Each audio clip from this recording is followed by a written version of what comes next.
Oui, mais si je le fais, est-ce que ça va marcher? Oui, mais si je le quitte, est-ce que je vais retrouver mieux après? Et si je quitte cette entreprise, est-ce que j'aurai de meilleurs collègues ou ce sera pire?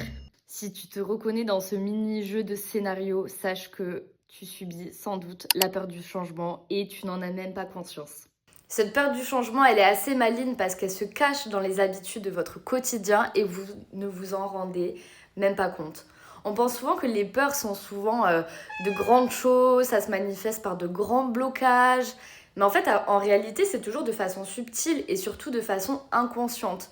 D'où l'objet de cette vidéo, remettre l'inconscient dans le conscient. Je vais te donner quelques exemples de résistance qui peuvent être des signaux que tu as peur du changement.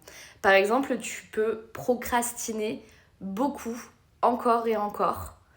Tu peux aussi avoir beaucoup de phrases dans ta tête qui commencent par « et si ?» Et si je me trompais? Et si ça ne marchait pas?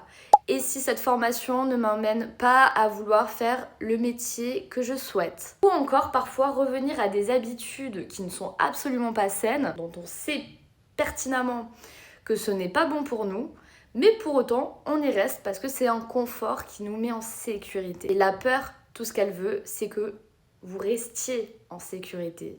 Et dès qu'elle voit un signal d'insécurité, que ce soit relationnel, financier, etc., machin, bim, elle apparaît. Alors si tu te reconnais dans certains de ces signaux, je t'invite à aller tout simplement un petit peu à l'intérieur de toi pour voir qu'est-ce que cachent ces peurs.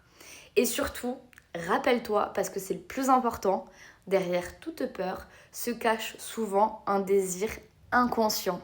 Autrement dit, passer peut-être au-delà de ces peurs t'amènera surtout à une vie plus simple, plus de liberté, plus de simplicité et surtout plus alignée avec toi-même.